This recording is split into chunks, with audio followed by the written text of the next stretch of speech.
YouTube पर पहली बार जो है हमने मैथ का पेपर लीक सीरीज स्टार्ट किया है और ये आप देखेंगे कि ये जो पेपर लीक सीरीज है वो बिल्कुल सच साबित होगा। आप लोग जब एग्जाम देकर के आएंगे तो देखेंगे सारे क्वेश्चन जो इसी से आएंगे। और ये पेपर लीक जो सीरीज है वो आप लोग का चैप्टर वाइज हमने स्टार्ट करा है, जो कि आज जो हम लोग चैप्टर 1 का देखने वाले हैं, पेपर लीक करने वाले चैप्टर 1 का। अगर क्वेश्चन एग्जाम में आएगा तो इसी से आएगा, लिख लो इसी से आएगा, है ना। चलिए स्टार्ट करते हैं। सबसे पहला क्वेश्चन जो कि एग्जाम में आने की संभावना है, आने की क्या संभावना, आएंगे ही, है ना, एग्जाम में आएगा ही इसी से। निम्नलिखित संख्याओं को अभाज्य गुणनखंड के गुणनफल के रूप में व्यक्त कीजिए। ये क्वेश्चन इस तरह से आपके फिक्स एग्जाम में आने वाले हैं। देखिए 140 का हम लोग, देखिए अभाज्य गुणनखंड के गुणनफल बोलेगा, देखिए क्वेश्चन आप लोग पढ़ेंगे जब भी गुणनफल बोलेगा यानी कि गुना के फॉर्म में लिखना है आपको। किस फॉर्म में लिखना है? गुना के फॉर्म में लिखना है, ठीक है। तो पहला क्वेश्चन हम लोग बनाते हैं 140 का। देखिए तो 140 का बना लेते हैं। ये 2 से लगेगा आपका 70 बार में आता होगा 140, ठीक है। फिर 2 से आता होगा 35 बार में 170, सॉरी, है ना। फिर 5 से लगेगा 7 बार में 35 आता होगा, ठीक है। इतना तो आप लोग नॉर्मल, ये तो आप नर्सरी क्लास से ही पढ़ते आ रहे हैं, ठीक है, तो सबको पता होता है। अब आपको क्या करना है, अब आपको लिखना है 140 बराबर में, देखिए के को 2 है यहाँ पे, 2 को 2 है तो 2 को 2 लिख लीजिए, ठीक है। 5 के को ए को 5 है तो आपने क्या करा, यहाँ पे ए को 5 लिख दिया। 7 क्या है तो सर ए को 7, तो ए को 7 लिख दिया आपने।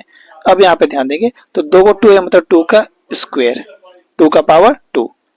ए को 5 तो ए को 5 ही लिखिए और ए को 7 तो ए को 7 लिखिए। तो ये आपका करेक्ट आंसर हो गया आपका 2 का पावर 2 इंटू में 5 इंटू में 7, है ना। तो आप इसको लिख लेंगे, देखिए यहाँ पे 2 का पावर 2 इंटू में 5 इंटू 7, इतना आपको करना है। आपको मार्क्स मिल गया, 1 मार्क्स का क्वेश्चन एग्जाम में आता है ये वाला, है ना, ठीक है। और यही क्वेश्चन आएगा अभी, देखिएगा। इसी में एक और सेकंड क्वेश्चन हमने लिया है कि 3825। तो देखेंगे 3825, चूंकि ये 2 का टेबल में नहीं लगेगा क्योंकि लास्ट में क्या है 5 है, तो 2 का टेबल में तो 5 आता नहीं है लास्ट में, ठीक है। तो चलिए 3 का टेबल से लगा देते हैं। 3 का टेबल से जो है ये आपका लग जाएगा 1275 बार में। फिर 3 का टेबल से अगर इसको लगाएंगे तो आपका ये जो 1275 है वो 425 बार में आता होगा। फिर 5 से लगा देंगे हम लोग क्योंकि अब 3 से लगेगा नहीं है, 5 से लगा देंगे तो 85 बार में आ जाएगा, ठीक है। फिर 85 को जब 5 से डिवाइड करेंगे तो आपका 17 बार में आ जाएगा 85, है ना। और फिर तो 17 से एक बार में लगेगा तो उसको छोड़ दीजिए। अब आपको क्या करना है, इसको लिख लेना है ना। अब आप इसको लिख लीजिए, के को 2 है, यहाँ पे 2 तो है नहीं, 3 है, 2 को 3 है ना। आप ऐसे लिखिएगा 3825 बराबर में 2 को 3 तो बता 2 को 3 लिख लीजिए, ठीक है। 2 को 5 है ना, 2 को 5 है तो 2 को 5 लिख लीजिए, क्या दिक्कत है। ए को 17 दिख रहा है ना, तो ए को 17 लिख दीजिए, कोई दिक्कत नहीं सर, लिख देंगे, क्या दिक्कत है। अब इसके बाद यहाँ पे देखिए 2 को 3 है यानी कि 3 का पावर 2, 3 2 बार लिख देंगे। इनटू में देखिए 2 को 5 है यानी कि 5 का पावर 2 इनटू में ए को 17 यानी कि ए को 70 लिख देंगे। ये आपका आंसर हो गया, यही आपको लिखना एग्जाम है ना, 1 मार्क्स आपको मिल गया। देखिए यहाँ पे हमने लिख दिया, ठीक है, यहाँ पे हमने लिख दिया 3 का पावर 2, 5 का पावर 2 इक्वल 17, है ना। ये आपका आंसर हो गया, ठीक है। चलिए कुछ होमवर्क भी आपको दे देते हैं। होमवर्क क्या है सर, आपको ये सेकंड बनाना है, 4 बनाना है और 5 बनाना है, बस आपको 1 मार्क्स मिल गया, लिख लीजिए, 1 मार्क्स हो गया आपको खत्म, इसी से क्वेश्चन आएगा। इसके बाद आ जाइए 2 मार्क्स के क्वेश्चन में, ठीक है। एक और क्वेश्चन आप लोग देख लीजिए, क्वेश्चन नंबर 2 में क्या है, यहाँ पे अभाज्य गुणनखंड विधि द्वारा जो है निम्नलिखित पूर्णांक के एचसीएफ और एलसीएम ज्ञात कीजिए। ये फिक्स है, क्वेश्चन आपके एग्जाम में आने वाले हैं, एचसीएफ और एलसीएम ज्ञात करने वाले, है ना, लिख लो, आने वाले। तो आप यहाँ पे कैसे निकालेंगे, सबसे पहले एक क्वेश्चन हमने ये लिया है जिसमें आपके 3 संख्या है और एक क्वेश्चन हमने ये लिया है जिसमें 2 संख्या है ना, ठीक है। तो इन दोनों का आपको एचसीएफ और एलसीएम ज्ञात करना है, ज्ञात करा जाए, ठीक है। चलिए ज्ञात करते हैं, यहीं पे ज्ञात करते देखिएगा, ठीक है। यहाँ पे समझिएगा कैसे हम लोग बनाएंगे। देखिए सबसे पहले 12 है, 15 और 21 इसका बनाते हैं, ठीक है। 12, 15 और 21 का बनाएंगे यहाँ पे, ठीक है। तो यहाँ पे 12 लिख देते हैं, यहाँ पे 15 लिख देते हैं और यहाँ पे 21 लिख देते हैं। देखिए 12 जो है आपका 2 का टेबल में आता होगा 6 बार में, ठीक है। अब यहाँ पे देखा जाए तो 6 जो है 2 का टेबल में आता होगा 3 बार में, ठीक है, ये तो हो गया। 15 2 का टेबल में तो आता नहीं है, 3 का टेबल में आता है, 3 का टेबल में 5 बार में 15 आता है, लिख दिए, कोई बात नहीं। अब आ जाइए क्योंकि अब 5 का टेबल में 1 बार में आएगा, 5 तो छोड़ दीजिए, कोई बात नहीं है। अब यहाँ पे कहीं देखिए 3 का टेबल में आएगा सर 7 बार में, अब 7 के टेबल में तो 1 बार में 7 आता है, तो कोई दिक्कत नहीं, रहने दीजिए, है ना, इतना हो गया। अब आपको क्या करना है, अब आपको लिखना है यहाँ पे, अब देखेंगे यहाँ पे ठीक है, हमने ऐसे एक लाइन ड्रॉ कर देते हैं यहाँ पे, नीचे में आप लिखेंगे। ठीक है, सबसे पहले आप लिखेंगे 12, तो 12 बराबर आप लिखेंगे 12 में क्या आया सर, तो 2 को 2 आया है और 2 को 2 आया है सर, और एगो यहाँ पे क्या आया हमारा, एगो 3 आया। ठीक है, ये 12 का हो गया। इसके बाद देखेंगे तो सर 15 का हमारा क्या आया है, तो 15 में जो है एगो 3 आया है और एगो 5 आया है। ठीक है, इसके बाद देखेंगे हम लोग 21 में, तो 21 में क्या आया है सर, 21 में हमारा आया है एगो 3 नहीं, एगो 21 में, हाँ सॉरी, एगो 3 आया है, एगो 7 आया, एगो 3 आया और एगो 7 आया है ना, एगो 7 आया। ठीक है, अब 1 मिनट हम क्या करते हैं, थोड़ा सा इसको इरेजर से इरेज करते हैं, ऊपर वाला दिख रहा है ना ये वाला, इसको हम लोग इरेज कर लेते हैं। सबसे पहले आपको HCF याद करना है, HCF। ठीक है, HCF क्या होगा, देखिएगा ऐसे नंबर जो कि तीनों में हो, तीनों में ऐसा कौन सा नंबर आपको दिख रहा है, देखिए यहाँ इसमें 1 में 2 है, सेकंड वाला में 2 दिख रहा है क्या, नहीं है, थर्ड वाला में 2 दिख रहा है आपको, नहीं है। ठीक है, तो HCF तो होगा नहीं। ठीक है, अब आगे देखिए, यहाँ पे फर्स्ट में आपको 3 दिख रहा है, 3 दिख रहा है ना जी, सेकंड में भी 3 दिख रहा है, थर्ड में भी 3 दिख रहा है, तो ये जो 3 है वो आपका क्या होगा, HCF होगा, जो तीनों में हो, ऐसे नंबर जो तीनों में है, तो आपका HCF यहाँ पे आ गया 3, HCF क्या आ गया, 3 आ गया। तो HCF निकालना समझ में आ गया, चलिए कोई नहीं। अब थोड़ा सा हम फिर से इरेज करते हैं, फिर कैसे हम लोग एलसीएम निकालेंगे। देखिए यहाँ पे 2 2 गो है ना, 2 के गो है 2 गो, तो 2 का पावर 2 लिख लेंगे, इनटू में 3 एगो है तो मतलब एगो 3 लिख दीजिए। ठीक है, ये तो बात समझ में आता ही है। फिर आगे देखिए, इसमें 3 एगो है तो 3 एगो ही लिखिए, इनटू में 5 एगो तो एगो 5 लिखिए। ठीक है, यहाँ पे भी 3 एगो है तो एगो 3 लिखिए, और 7 है तो एगो 7 लिखिए, है ना, 3 लिख दीजिए और एगो 7 लिख दीजिए। कोई बात नहीं, ऐसे हमारा तो ये तो यहीं पे लिखा हुआ है ना, तो हम नहीं लिख रहे यहाँ पे। ठीक है, आप लिख लेंगे, आप लिख लेंगे। ठीक है, ये 3 और ये 7 को आप यहाँ पे लिख लेंगे। ठीक है, अब यहाँ ध्यान देंगे, एलसीएम आपको ज्ञात करना है ना, क्या ज्ञात करना, आपको एलसीएम ज्ञात करना है। तो आप खोजेंगे कि ऐसे नंबर जो है जो कि अलग अलग प्राणी के हो, अलग अलग प्राणी के मतलब क्या, कि जैसे कि 2, ठीक है, ये 2 दिख रहा है, ये एक अलग प्राणी हो गया। फिर से देखिए ये 3, ये एक अलग प्राणी हो गया। फिर ये एक 5 दिख रहा है सर, ये भी एक अलग प्राणी हो गया। फिर ये 7 दिख रहा है सर, ये भी एक अलग प्राणी हो गया। ठीक है, अब इसका सबसे ज्यादा पावर क्या है, देखिए 2 का सबसे ज्यादा पावर 2 है, 2 का सबसे ज्यादा वाला पावर क्या है, 2 है। देखिए 3 का जो है सबसे हाईएस्ट पावर क्या है, इसका हाईएस्ट पावर 1 है, ये 3 का भी हाईएस्ट पावर 1 है, तो 3 का पावर तो 1 ही होगा, जो सबसे हाईएस्ट पावर होता है उसी को हम लोग लिखते हैं। तो 2 का हाईएस्ट पावर 2, 3 का हाईएस्ट पावर 1, और 5 भी देखें तो 5 का भी सबसे हाईएस्ट पावर जो आपका 1 ही है, तो 5 भी हाईएस्ट पावर 1, और 7 का भी हाईएस्ट पावर क्या होगा, 1 होगा। तो यही आपका जो है क्या आ गया है, एलसीएम आ चुका है। अब इसको गुना कर लेंगे, आपका एलसीएम आ जाएगा। ठीक है, समझ रहे, हो जाएगा। अब इसके बाद नेक्स्ट आ जाइए, सेकंड हम लोग ये वाला बना देते हैं। कौन वाला बनाते हैं सर, ये वाला। ठीक है, ये तो और आसान है, 2 वाला है। ठीक है, आपको क्या करना, 26 का बना देना है और एक 91 का बना देना। ठीक है, 1 मिनट मिटाते हैं। ठीक है, यहाँ पे बनाते हैं, यहाँ पे बनाते हैं, एक 26 का बना देते हैं और एक 91। ठीक है, इन दोनों का हम लोग एचसीएफ और एलसीएम ज्ञात करते हैं। सबसे पहले ये 2 से लग जाएगा सर, ये 13 बार में लग जाएगा, और 13 से लग जाएगा 1 बार में, है ना, या फिर तो खैर आप ये लिखने की आवश्यकता भी नहीं। ठीक है, ये बस यहीं तक हो गया, बस हो गया। ठीक है, अब इसके बाद देखिए 91 का।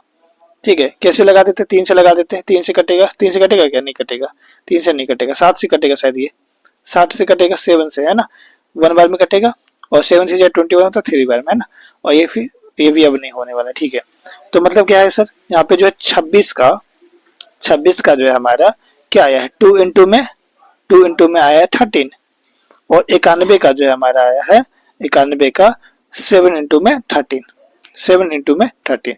तो सबसे पहले अगर एचसीएफ का बात करें तो एचसीएफ ऐसा जो कि दोनों में नंबर हो, तो सर 13 तो दोनों में है, 13 तो दोनों में है, यानी कि एचसीएफ हमारा जो है एचसीएफ हमारा क्या हो जाएगा, 13 हो जाएगा। एचसीएफ क्या हो जाएगा, 13 हो जाएगा। अब आपको क्या करना है, एलसीएम बताना, क्या बताना, एलसीएम। ठीक है, तो एलसीएम देखने के लिए हमें क्या करना पड़ता है, अलग अलग प्राणी को लिखना पड़ता है।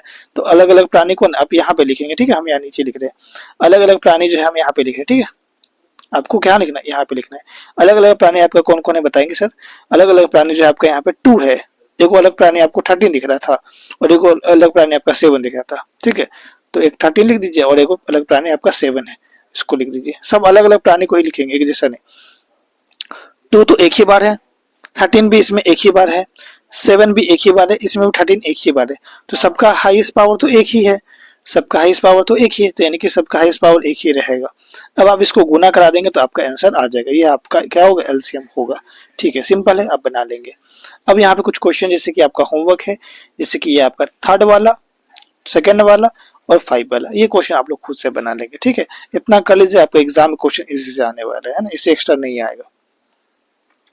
एक क्वेश्चन ये भी है जो कि शायद आप लोग का 2024 के एग्जाम में आ गया है, ये क्वेश्चन है ना, तो संभावना कम ही एग्जाम आएगा क्योंकि पिछले बार आ गया, बट कई बार ऐसा भी होता है कि जो पिछले बार आया वो इस बार भी आ जाता है, तो आपको इसको कर लेना है ना। ठीक है, तो इसीलिए हमने आपके लिए ले आया इस क्वेश्चन को। ठीक है, तो देखिए यहाँ पे क्या कहा गया, एचसीएफ जो है 306 और 657 का 9 दिया है, आपको एलसीएम जो है इसका क्या करना है, ज्ञात करना है। ठीक है, तो जब भी ऐसा क्वेश्चन आएगा तो आपको क्या करना है, आपको पता होना चाहिए। ठीक है, क्या पता होना चाहिए सर, कि एलसीएम, ठीक है, एक मिनट, ऐसे हम लोग लिख देते हैं, यहाँ पे ऐसे लिख देते हैं। देखिए सबसे पहली बात कि आपको पहली संख्या गुना में दूसरी संख्या, कौन सा संख्या, दूसरी संख्या बराबर में होता है, क्या होता है, HCF, क्या होता है, HCF गुना में LCM होता है, क्या होता है, LCM होता है, HCF गुना में LCM होता है।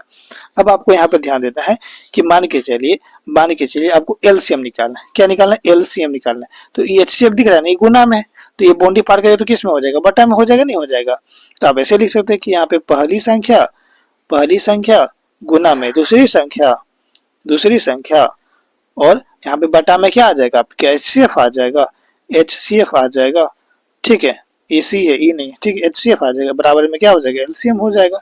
यानी कि LCM निकालने के लिए फॉर्मूला क्या बन चुका है हमारा, पहली संख्या गुना दूसरी संख्या बटा में HCF। ठीक है, तो वही चीज है, हमें वही फॉर्मूला यहाँ पे अप्लाई करना है। सबसे पहले आप लिख लीजिए, पहली संख्या आपका क्या है, 306 है, और दूसरी संख्या क्या है, तो 657 लिख दिए, और हमारा इसका HCF दिया हुआ 9 है, HCF कितना दिया हुआ, 9 दिया हुआ है। ठीक है, तो फॉर्मूला लगा दीजिए। ठीक है, एलसीएम निकालना है, तो एलसीएम निकालने के लिए हम फॉर्मूला जानते हैं, पहली संख्या गुना दूसरी संख्या बटा में HCF। कैसे आया फॉर्मूला आपको बता दिया हम।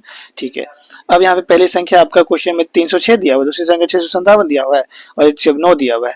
अब 9 से काट देंगे 657 को तो 73 बार में कर देगा, और 73 को जब 306 से गुना करा देंगे तो आपका 22338 आ जाएगा, सिंपल, खत्म, है ना। ठीक है, कोई बात नहीं है। अब यहाँ पे एक बुक में एक क्वेश्चन है आपका कि किसी खेल के मैदान में, ठीक है, ये वाला एक क्वेश्चन आप देखेंगे। ठीक है, हम बस आपको समझाते हैं, एनसीईआरटी बुक में जो है आपका शायद 1.1 का जो क्वेश्चन नंबर 7 में मिलेगा। ठीक है, आप एक बार देख लेंगे, ये क्वेश्चन वेरी वेरी इंपॉर्टेंट है, ये आपके एग्जाम में आने की प्रबल संभावना है। ठीक है, तो ये क्वेश्चन का, ठीक है, ये सर्कल हो गया आपका, दिख रहा है आपको ये सर्कल। ठीक है, अब यहाँ पे मान के चलिए, क्या मानना है सर, कि यहाँ से, है ना, यहाँ से जो है कोई एक व्यक्ति जो कि चलना स्टार्ट करा, क्या करा, चलना स्टार्ट करा। ठीक है, अब यहाँ से चलना स्टार्ट करा और ये पूरा एक चक्कर लगाने में कितना लिया समय, 18 मिनट लिया। एक चक्कर लगाने में कितना समय लिया, 18 मिनट लगा। ठीक है, अब एक और लड़का है, जैसे कि ये एक रवि है जो कि पूरा एक चक्कर लगाने में 18 मिनट लिया। अब एक है आपका सूरज, यहाँ पे क्या नाम है, सूरज। ठीक है, वो पूरा एक चक्कर लगाने में कितना समय लेता है, वो 12 मिनट लेता है। कितना मिनट लेता है, 12 मिनट लेता है। ठीक है, तो आपको यहाँ पे ये बताना है कि ऐसा, देखिए अभी जो दोनों चलना स्टार्ट करा, तो वो जो चलना स्टार्ट करा वो एकदम साथ में, दोनों साथ में स्टार्ट करा, लेकिन एक व्यक्ति जो है वो 18 मिनट में पूरा एक चक्कर लगाया, एक व्यक्ति जो है 12 मिनट में पूरा एक चक्कर लगाया। तो आपको ये बताना कि ये प्रोसेस चलता रहेगा, और कब ऐसा होगा कि दोनों व्यक्ति जो है फिर से जो है एक साथ एक पॉइंट पे जो है फिर से दौड़ना स्टार्ट करेगा, तो ये आपको बताना है। तो इसका आंसर कैसे होगा, आप लोग खुद सोचिए। जैसे मान के चलिए ये यहाँ से दौड़ रहा है, ये 18 मिनट ले रहा है और ये 12 मिनट ले रहा है, तो आप खुद सोचिए कि क्या ये 6 मिनट में जो है, 6 मिनट में जो है वो ऐसा हो पाएगा कि दोनों जो है फिर उसी पॉइंट पे आ जाएगा, होगा क्या, नहीं ना होगा। 12 मिनट में ऐसा होगा कि दोनों जो है उसी पॉइंट पे आ जाएगा, नहीं, क्योंकि ये तो दौड़ने में तो 18 मिनट लेगा, वो तो अभी रास्ते में रहेगा, कैसे एक पॉइंट में आएगा। ठीक है, यानी कि मतलब क्या है कि 12 और 18 से जो है कोई ज्यादा नंबर होने वाला है, 12 और 18 से क्या होने वाला है, कोई ज्यादा नंबर होने वाला है। तो जब भी ज्यादा नंबर अगर आने वाला है, आप सोचेंगे जब भी ज्यादा नंबर आने वाला है तो आपको क्या करना पड़ेगा, आपको जो है यहाँ पे एलसीएम निकालना पड़ेगा। क्या निकालना पड़ेगा, एलसीएम निकालना पड़ेगा। तो चलिए हम लोग एलसीएम निकालेंगे। ठीक है, सबसे पहले हम लोग 12 का निकालेंगे और 18 का। पहले अब तो आवाज गुणनखंड कर लीजिए। देखिए 18 जो है यहाँ पे लिख देते हैं, एक 12 लिख देते हैं आप, तो 2 से लग जाएगा ये 9 बार में, और 3 से लग जाएगा 3 बार में, और ये 12 जो है 2 से लग जाएगा 6 बार में, और 2 से लग जाएगा ये 3 बार में। तो 18 जो आपका आ गया है 2 इंटू 3 इंटू 3, क्या आ गया 2 इंटू 3 इंटू 3, और 12 आपका आ चुका है 2 इंटू 2 इंटू 3, 2 इंटू 2 इंटू 3 लिख दिया। ठीक है, अब आपको क्या हमने बताया था कि देखिए यहाँ पे जो है आपको पहली बात तो कि क्या करना आपको, देखिए क्या करना आपको, देखिए यहाँ पे 2 जो है एगो है तो एगो 2 लिख दिए, 3 दो गो है तो दो गो 3 लिख दिए, ठीक है, 3 का पावर 2 लिख दिए। यहाँ पे 2 दो गो तो दो गो 2 लिख दिए, 2 का पावर 2 लिख दिए, और 3 एगो तो यहाँ पे 3 लिख दिए, ठीक है। अब आपको समझना है, अब आपको एलसीएम निकालना है, तो सबसे पहले क्या करना है, अलग अलग प्राणी को आपको लिखना है। क्या लिखना है, अलग अलग प्राणी को। तो एक अलग प्राणी आपका 3 है और एक अलग प्राणी आपका 2 है। यहाँ पे भी तो वही चीज है, तो सेम प्राणी को नहीं लिखना है, अलग अलग प्राणी को लिखना है। तो अलग अलग प्राणी एक 2 है और एक अलग प्राणी आपका 3 है, ठीक है। अब आपको यहाँ पे देखना है कि सबसे ज्यादा पावर किसके पास है। देखिए 2 के पास सबसे ज्यादा पावर 2 है और तो नहीं है, तो वो लिख देंगे। 2 का हाईएस्ट पावर क्या है, 2 है, लिख देंगे, ठीक है। अब 3 का सबसे हाईएस्ट पावर क्या है, 3 का भी सबसे हाईएस्ट पावर 3 है, सॉरी 2 है। 3 का भी सबसे हाईएस्ट पावर क्या है, 2 है, तो 2 लिख देंगे, है ना। और इसका कोई काम नहीं, क्योंकि हाईएस्ट पावर का हम लोग काम करते हैं, इसका कोई काम नहीं, ठीक है। जो हाईएस्ट पावर है उसका काम हो गया, ठीक है। अलग अलग प्राणी लिखे और जिसका ज्यादा पावर है उसी को हम लोग लिखते हैं, ठीक है। अब यहाँ पे अगर देखेंगे तो आप लोग ये 2 का पावर 2 यानी कि ये हो जाएगा 4 और 3 का पावर 2 यानी कि हो जाएगा 9। अब इन दोनों को गुना करें तो 4 9 36, यानी कि 36 मिनट में क्या होगा कि दोनों जो है वो फिर से उसी पॉइंट पे आ जाएगा, है ना। Very very very very very very very very important, है ना। ये आपके एग्जाम में आने वाले क्वेश्चन, है ना, आप लिख लो, ठीक है। तो यहाँ पे आपको क्या करना है, यहाँ पे आपको करना है क्या कि सिद्ध कीजिए कि √5 क्या है, एक अपरिमेय संख्या है, ठीक है। बिल्कुल आसानी से समझाएंगे, आप लोग समझिएगा कि जब भी ऐसा क्वेश्चन आएगा कि √5 जो एक अपरिमेय संख्या है, या फिर √2 एक अपरिमेय संख्या है ना, या फिर √3 एक अपरिमेय संख्या है, ये आपको सिद्ध करना है, तो सबके लिए यही फॉर्मेट है, फॉर्मेट यही है, और ये फॉर्मेट इजी फॉर्मेट है, आपको अच्छे से समझ में आ जाएगा। तो आप लोग समझिएगा कैसे बनाएंगे, है ना। देखिए सबसे पहले आपको क्या करना है, यहाँ पे आपने लिखा कि कल्पना किया कि √5 क्या है, एक परिमेय संख्या है। पहले आपको गलत मानना है, ठीक है। आपको तो पता है कि √5 अपरिमेय संख्या, आपको यही प्रूव करना है। तो आप क्या करेंगे, सबसे पहले आप मानेंगे, उल्टा मानेंगे कि √5 क्या है, एक परिमेय संख्या है। अपरिमेय सिद्ध करने बोला तो आप मान लीजिए परिमेय संख्या क्या है, परिमेय संख्या, √5 परिमेय संख्या। और जब भी, चूंकि √5 जब परिमेय संख्या है, √5 जब परिमेय संख्या, परिमेय क्या होता है, पी वाई क्यू के फॉर्म में होता है, तो हम लोग लिख दिए √5 equal to P by Q के फॉर्म में।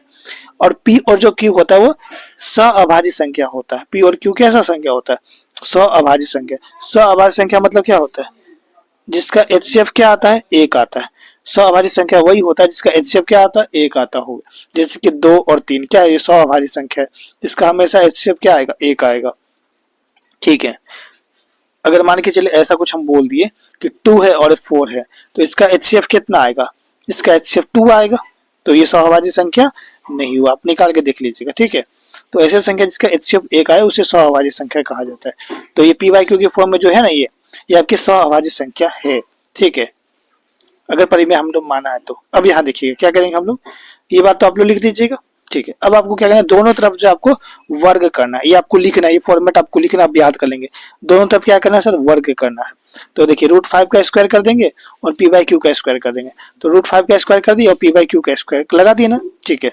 तो √5 का जब स्क्वायर करेंगे तो ये तो 5 बन जाएगा, है ना, और ये पी का स्क्वायर और क्यू का स्क्वायर बन जाएगा, ठीक है। देखिए यहाँ पे ये तो 5 बन गया, इक्वल टू में ये बन गया पी का स्क्वायर, ये बन गया क्यू का स्क्वायर, क्योंकि ये ब्रैकेट का मतलब क्या होता है कि इसके साथ भी है, पी के साथ भी और ये क्यू के साथ भी, है ना, दोनों के साथ, यही मतलब होता है। तो हमने दोनों के साथ स्क्वायर लगा दिया, ठीक है। अब यहाँ पे ध्यान देंगे कि ये जो है, ये जो हम लोग क्या करेंगे, इस जो है क्यू स्क्वायर को क्रॉस मल्टीपल करेंगे, ठीक है, इसके कुछ नहीं तो 1 है, तो इस क्यू को 5 से गुना कराएंगे, इस पी स्क्वायर को 1 से गुना कराएंगे, तो कर दीजिए गुना, है ना, क्या दिक्कत है। तो यहाँ पे हम लोग गुना करा देते हैं, क्यू स्क्वायर को 5 से जब गुना करें तो 5 क्यू स्क्वायर बन जाएगा, और पी स्क्वायर को जब यहाँ पे 1 से गुना करेंगे तो पी स्क्वायर ही आएगा, क्या आएगा, पी स्क्वायर ही आएगा। अब यहाँ पे देखिएगा, ठीक है, क्या करना है सर, यहाँ पे ये क्यू स्क्वायर हम ऐसे लिख देते हैं, इक्वल टू में ये वाला पी का स्क्वायर लिख दिए, ये वाला पी का स्क्वायर लिख दिए, और ये गुना में 5 था तो बाउंड्री पार करेंगे तो बट्टा में 5 हो जाएगा, ये आप लिख लेंगे समीकरण 1 से, है ना। यहाँ पे आप समीकरण 1 कर देंगे। अब आपको क्या करना है, देखिए पी स्क्वायर जो है यहाँ पे 5, ये डिवाइड में है कि नहीं, तो आप ऐसे लिखेंगे कि पी स्क्वायर जो है 5 से विभाजित होता है, ये आपको स्टेटमेंट आपको याद कर लेना, आपको लिखना ही लिखना है, ठीक है, कि पी स्क्वायर किससे विभाजित होता है, 5 से विभाजित होता है, या पी स्क्वायर 5 से विभाजित करता है, तथा पी भी क्या करेगा, 5 से विभाजित होगा। जब पी स्क्वायर 5 से विभाजित है तो मतलब पी भी 5 से विभाजित होगा, समझ रहे, जब पी स्क्वायर 5 से विभाजित है तो पी भी 5 से विभाजित होगा। मतलब ये कि ये पी स्क्वायर है, ये जब 5 से डिवाइड हो रहा है तो मतलब क्या है कि पी भी जो है वो 5 से डिवाइड होगा, है ना, समझ में आ रहा है। जिसके मान के चलिए कि 5 का स्क्वायर जब है ये 5 से डिवाइड हो रहा है तो 5 भी तो 5 से डिवाइड होगा, वही मतलब है ना। ठीक है, होगा कि नहीं, होगा, बिल्कुल होगा। तो आपको यहाँ पे करना क्या है, यहाँ पे करना क्या है कि आपको जो है पी को 5 से डिवाइड करना है। तो जब पी स्क्वायर को 5 से डिवाइड करते थे तो यहाँ पे क्यू स्क्वायर आया था, देख रहे थे ना। अब हम लोग क्या करेंगे, पी को जब 5 से डिवाइड करेंगे तो हम मान लेंगे कि यहाँ पे क्या आएगा, एन आएगा। क्या आएगा, एन आएगा। आप एम भी मान सकते हैं, बट आप जो भी आपका मन है, मानने का मन। तो हमने लिख दिया यहाँ पे, हमने एन माना। ठीक है, यहाँ पे माना लिख दिया। ठीक है, कि जब पी जो 5 से डिवाइड होगा तो वो एन आएगा। ठीक है, अब हम लोग क्या करेंगे, क्रॉस मल्टीपल करा देंगे। ठीक है, क्या करेंगे, क्रॉस मल्टीपल। तो पी को गुना करा देंगे 1 से और इस 5 को गुना करा देंगे एन से, तो बन जाएगा पी को जब 1 से गुना करें तो पी हो जाएगा और 5 को एन से गुना करें तो 5n आ जाएगा। ठीक है, तो ये पहला आपका यहाँ पे बन चुका है कि पी आपका 5n आया है। अब हम लोग क्या करेंगे, समीकरण 1 में पी का मान रखने पर देखिए पी 5n आया है और समीकरण 1 हमारा क्या है, देखिएगा यहाँ पे समीकरण 1 क्या है हमारा, देखिएगा यहाँ पे समीकरण 1 है कि हमारा क्यू का इसका इसको टू पी का स्क्वायर बटा में 5, तो वही हम लोग लिख लेंगे। देखिए हमने वही चीज लिख लिया कि क्यू का इसका इसको टू पी स्क्वायर बटा में 5 और हमारा जो पी का वैल्यू आया वो 5n आया। क्या आया, 5n। तो हमने यहाँ पे वही चीज लिखा है, ये क्यू का इसका ऐसे लिखा है और इसको 5n ठीक है लिख लिया और बटा में आपका 5 है, ये स्क्वायर में चल रहा है। ठीक है, इसका स्क्वायर पी का स्क्वायर बोला। ठीक है, स्क्वायर लिख लिया। अब यहाँ पे देखेंगे तो ये क्यू का स्क्वायर इक्वल टू में 5 का स्क्वायर 25 होता है, 25 लिख लिए। और ये चूंकि ये ब्रैकेट है मतलब कि दोनों के साथ स्क्वायर है, मतलब n का भी स्क्वायर हम लोग यहाँ पे लिख लिए और बटा में 5 कर दिए। अब यहाँ पे देखा जाए तो ये क्या हुआ, ये 5 से जो है 25 कितने बार में कट जाएगा, 5 बार में कट जाएगा। ठीक है, इनके क्यू का स्क्वायर बराबर क्या आ गया, 5n का स्क्वायर आ गया, 5n का स्क्वायर आ गया। अब आपको क्या करना है, अब आपको करना है कि सर कि ये 5n का स्क्वायर इसको सारा को इधर कर लीजिए और ये सारा को इधर कर लीजिए। ठीक है, सारा सारा उधर कर दिया हम लोग। अब यहाँ पे क्या करेंगे, अब हम लोग करेंगे कि n का स्क्वायर लिख लेते हैं इक्वल टू में ये वाला q का स्क्वायर, ये गुना में 5 है तो क्या हो गया, बट्टा में 5 हो गया। ठीक है, तो अब यहाँ पे देखेंगे कि जो q का स्क्वायर है वो 5 से विभाजित है, तो मतलब q भी क्या होगा, 5 से विभाजित होगा। वही स्टेटमेंट जो आपको पहले बता लेते हैं। तो q का स्क्वायर जब 5 से विभाजित है तो q भी क्या होगा, 5 से विभाजित होगा। ये स्टेटमेंट आपको क्या करना है, याद रखना है। ठीक है, क्योंकि ये स्टेटमेंट आप लोग यूज करेंगे तब जब p का क्यू का स्क्वायर 5 से विभाजित होता है मतलब क्यू भी 5 से विभाजित होगा। यानी कि आपको यहाँ पे ये चीज लिख लेना है कि ये जो है जैसे कि क्यू बटा 5 लिख लेंगे, जैसे क्यू स्क्वायर बटा 5 था ना, तो अब हम लोग क्यू बटा 5 लिखेंगे, ये क्यू भी 5 से विभाजित होगा। तो जब ये लिखेंगे तो यहाँ पे हम लोग यहाँ पे सॉरी हमने ये लिखा नहीं, हमने लिख लेंगे यहाँ पे। ठीक है, माना कि m जो है आएगा है ना, जब q को 5 से डिवाइड करने पे क्या आएगा हमारा m आएगा, ये हम लोग मान लेंगे। ठीक है, वहां पे हमने n माना था, यहाँ पे m मान लेंगे। तो यहाँ पे अब देखेंगे तो जब हम लोग क्रॉस मल्टीपल करा देंगे तो q इक्वल टू क्या आ जाएगा, यहाँ पे कुछ नहीं तो 1 है, तो q को 1 से गुना कराएंगे और ये 5 को m से गुना करेंगे तो 5m आ जाएगा। तो q हमारा आ गया 5m। अभी आपने देखा कि p जो हमारा आया वो 5n आया है और q जो हमारा आया है वो क्या है, 5m आया है। ठीक है, तो मतलब क्या है कि सर अगर हम इसको p बाई क्यू के फॉर्म में लिख दे, p बाई क्यू के फॉर्म लिख दे, तो पहली बात तो p हमारा 5n आया था और q हमारा 5m आया था। और हम अभी आपको बताए थे कि ये जो है हमने जब परिमेय संख्या माना है तो ये क्या होगा, 100 अभाज्य संख्या होगा। ठीक है, 100 अभाज्य संख्या होगा, मतलब इसका HCF क्या आएगा, HCF आएगा इसका 1 आएगा। बट यहाँ पे देखा है तो HCF तो इसका 5 आ रहा है, यहाँ पे HCF क्या आ रहा है, 5 आ रहा है। यानी कि HCF जब हमारा 1 नहीं आया तो इसलिए हम कह सकते हैं जो हमने कल्पना किया वो गलत किया है। क्यों, क्योंकि √5 क्या है, एक अपरिमेय संख्या है। बस सिंपल इतना लिखना है, आपको फुल मार्क्स मिल गया। ठीक है, इसके बाद अगर क्वेश्चन एग्जाम में आते हैं तो एक ये भी क्वेश्चन आते हैं। ठीक है, ये भी very very very very very very important है। ठीक है, या तो वो क्वेश्चन या तो ये क्वेश्चन, इसी दोनों में से कोई एक आने वाला एग्जाम फिक्स है। ठीक है, देखिए इसको कैसे बनाएंगे हम लोग। सबसे पहले ये तो और आसान क्वेश्चन है। ठीक है, हमने पहले लिख लेंगे कल्पना किया, क्योंकि आपको यहाँ पे बताना है कि ये एक क्या संख्या है, एक अपरिमेय संख्या आपको प्रूव करना है। तो हमने कल्पना किया कि ये जो है एक पहले बात उल्टा एक परिमेय संख्या हमने कल्पना कर ली। और परिमेय संख्या क्या होता है सर, तो इसको लिखेंगे, इसको पी बाई क्यू लिख देंगे इक्वल टू में, है ना। परिमेय संख्या मतलब पी बाई क्यू के फॉर्म में होना चाहिए और क्यू इक्वल टू क्या होना चाहिए, नॉट जीरो होना चाहिए। ठीक है, तो ये चीज हम लोग लिख लेंगे। अब हमें क्या करना है, अब हमें करने की बात है क्या कि हमें जो है इस √5 को जो अलग करना है, इस √5 को क्या करना है, अलग करना है और बाद बाकी सबको इधर ला लेके आना है। तो करते हैं, सबसे पहले क्या करेंगे हम लोग, सबसे पहले अब देखें तो यहाँ पे ये 3 है, तो ये प्लस में 3 तो इधर आएगा तो माइनस में 3 हो जाएगा, तो हमने इसको इधर भेज दिया। ठीक है, अब क्या करेंगे, ये जो 2 दिख रहा है ना, ये 2 गुना में है तो इधर आएगा तो बट्टे में हो जाएगा, होगा ना, तो इसको इधर भेजते हैं बट्टे में। ठीक है, तो हम लोग अभी यहाँ पे लिख देते हैं कि √5 लिख दिए और ये पी बाई क्यू माइनस में 3 है और ये गुना में 2 था तो इसको बटे में 2 भेज दिए, ठीक है नीचे में। तो अब अगर आप यहाँ पे ध्यान दें तो ये हो गया ये पी और ये हो गया क्यू, तो पी बाई क्यू की फॉर्म में हो गई, यानी कि ये परिमेय संख्या हो गया। और ये √5 आपका क्या है, अपरिमेय। अभी तो हमने प्रूफ किया √5 अपरिमेय संख्या है। तो मतलब क्या है कि परिमेय संख्या और अपरिमेय संख्या कभी भी आपस में बराबर नहीं होता है, कभी भी आपस में बराबर नहीं होता, ये असंभव है। क्योंकि ये जब असंभव है तो इसलिए हमने जो कल्पना किया है वो गलत है कि √3 प्लस में 2√5 एक परिमेय संख्या है ना, परिमेय नहीं सॉरी अपरिमेय संख्या। ये आपका यहाँ पे प्रूफ हो गया, ठीक है, प्रूफ हो गया, ठीक है। यहाँ पे और कर लेंगे, गलत होगा हमने लिख दिया था। ये आपका आंसर हो गया, समझ में आ रहा है। आपका पूरा चैप्टर खत्म हो चुका है, इससे एक्स्ट्रा एक भी क्वेश्चन एग्जाम में नहीं आएगा, ठीक है। नेक्स्ट चैप्टर जो है आप लोग का चैप्टर 2 का आने वाला है और जो भी हमने क्वेश्चन दिया है वो सारे इंपॉर्टेंट है, इतना ही एग्जाम में आने वाला है। तो आप इसको अच्छे से जो है अच्छे से कॉपी में लिख लेंगे और प्रैक्टिस करेंगे, रेगुलर प्रैक्टिस करिए, सारे क्वेश्चन इससे आने वाले, ठीक है। तो चलिए जल्दी मुझे नेक्स्ट, तब तक जय हिंद जय भारत।